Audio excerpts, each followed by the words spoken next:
up everyone, and welcome back to the Animous. And today we're starting the new series for tutorials, which is going to be how to paint your model kits.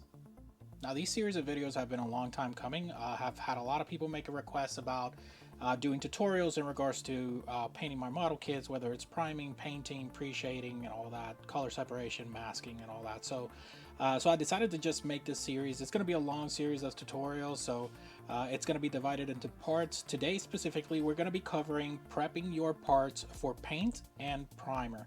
So we're definitely going to go ahead and work on these parts right here. We're going to go ahead and separate the parts. We're going to go ahead and sand them, and we're going to get them ready for that primer, and then we're going to move on to the workstation so we can spray them on some primer and then go from there. Now when you're painting your model kits, there's a few items that you're always going to need that I always say that are a necessity. However, depending on what it's accessible to you, then it can vary, right? So I know that you guys recognize this shield because we did use this on another tutorial, which was about sanding your parts.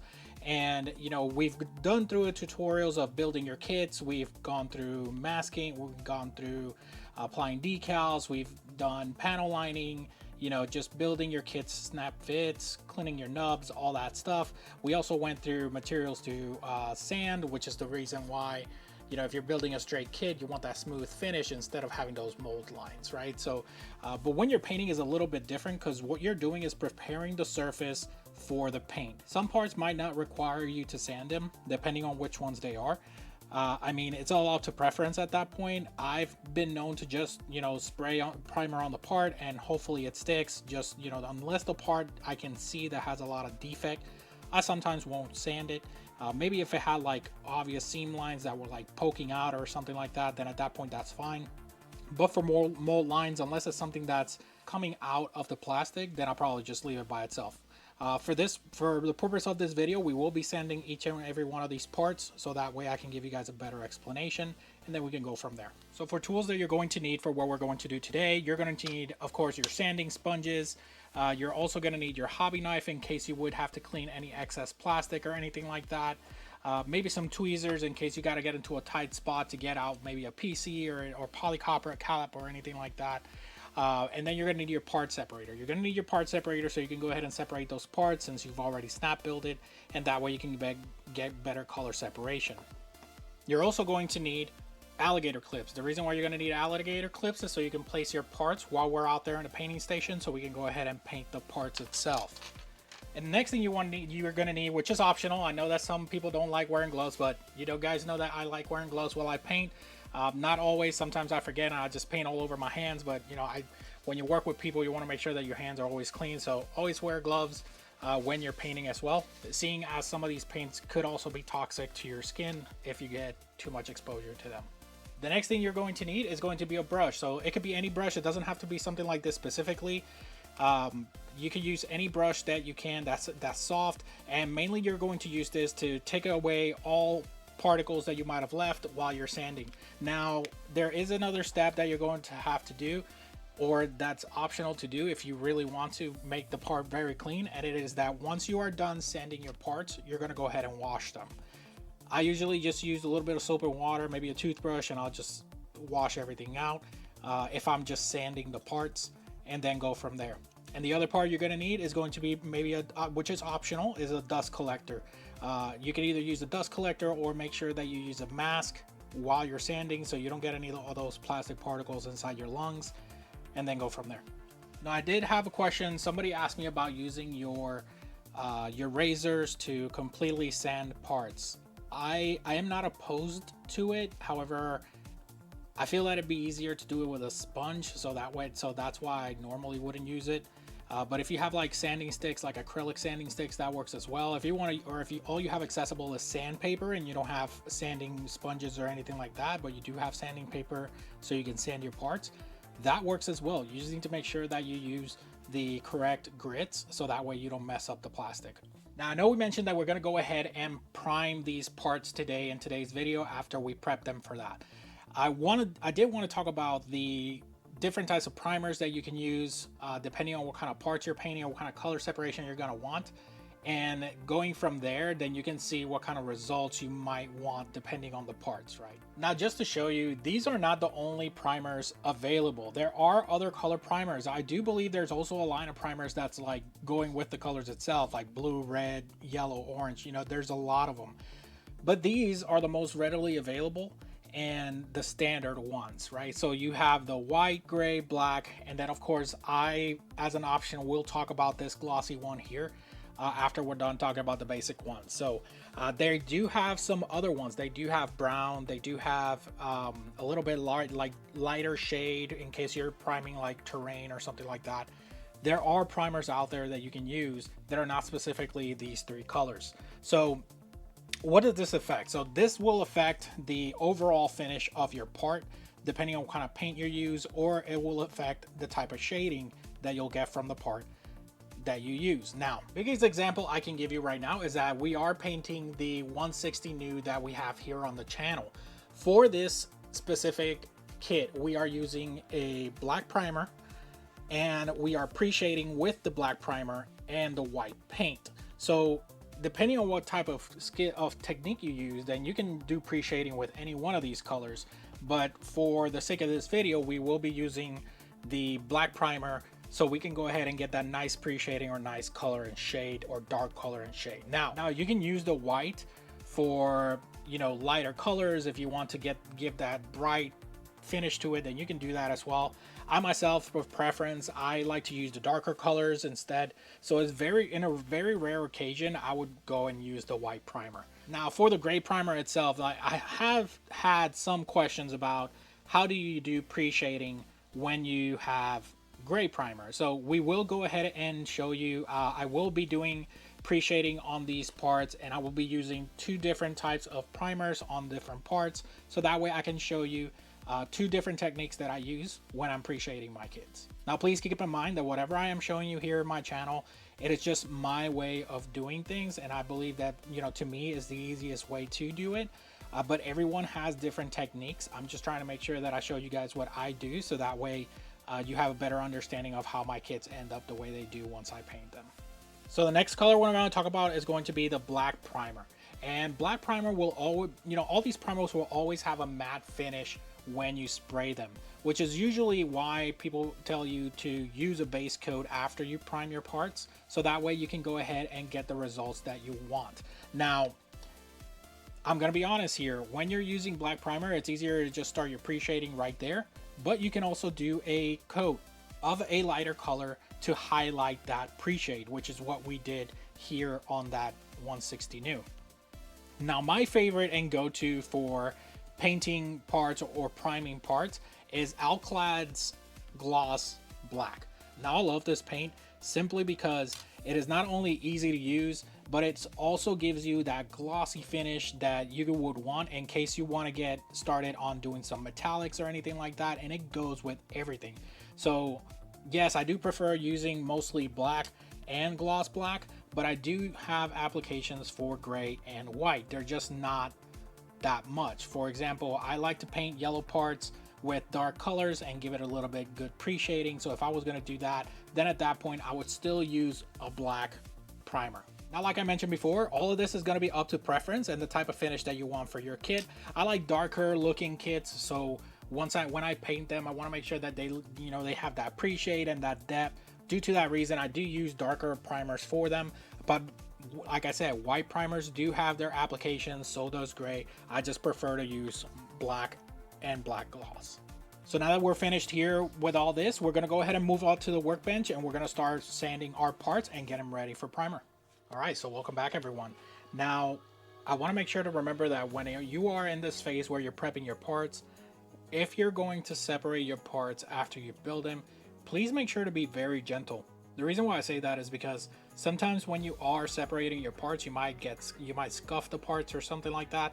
If that happens, then you might lose a little bit of the quality, and then you're going to have to repair it or sand it, or, you know, so on and so forth. So just to avoid doing that, just altogether, just make sure you're gentle while you're separating. So let's go ahead and separate these parts and then go from there.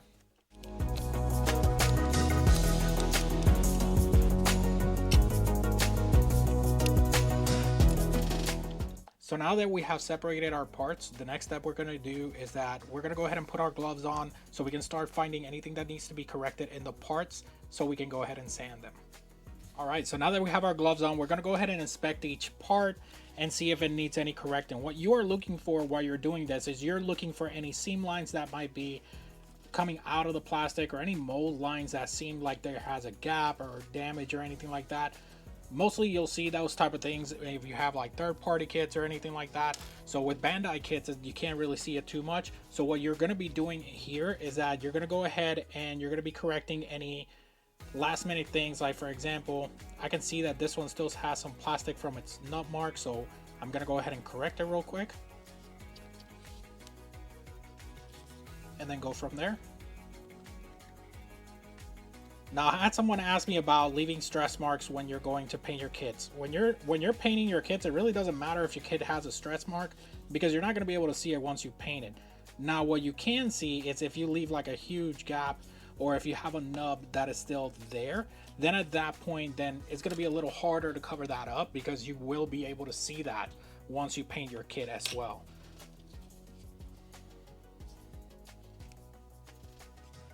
All right, this part seems to be good. This part seems to be good as well. Now, some parts I wouldn't stress too much, because you have to make sure that you take a look out at the layout of the parts. If you see that your part is covering something like a scratch or anything like that, then you don't have to worry about it. But if it was the other way around, then at that point, then yes, you would have to do it the right way, which would be cleaning it up. So now let's go ahead and start sanding your model. So I am a fair believer that you're going to go ahead and use, if a model is not rough, and this one isn't, you're going to start with like a 600 or 800 grit. And basically what we're doing is that we're just smoothing the areas out to make sure that that primer holds onto the kit. Now, for areas where you have details like this, it's not really that much necessary, but for outer parts like outer shells and everything like that, then it's always good to smoothen them out, or maybe sand them and give them a little bit of a surface, so that way the paint holds on better to it.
All right, so now that we've sanded our parts a little bit, just to give them a little bit of that little roughness for surface, so that way that primer can stick to it very well.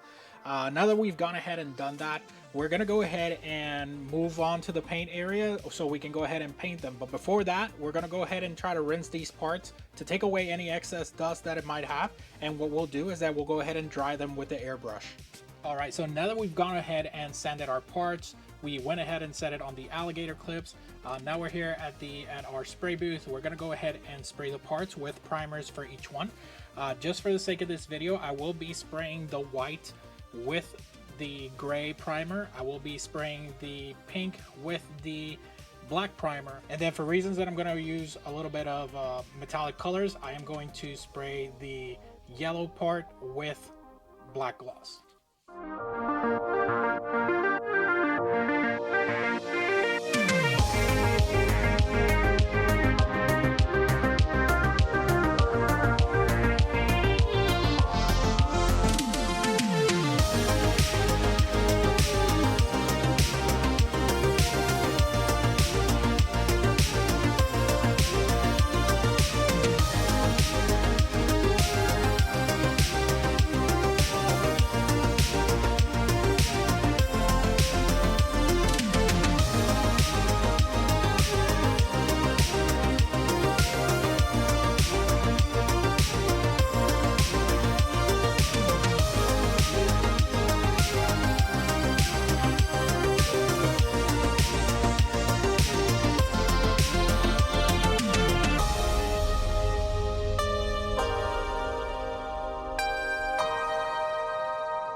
Alright, so welcome back everyone. So now that we have gone ahead and sanded our parts, we've went ahead and primed our parts and we let them dry, then you should have a result just like the ones that I have here.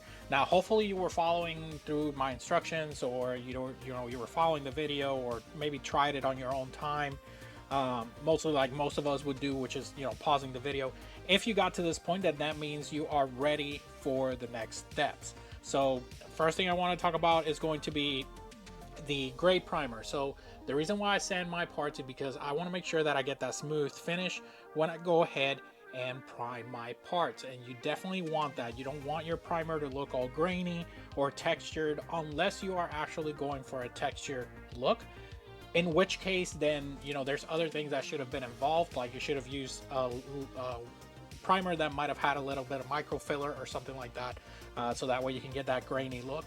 I did use the gloss primer for this one, and as you can see, it's super smooth and it's ready for that metallic paint that I'm going to use on it.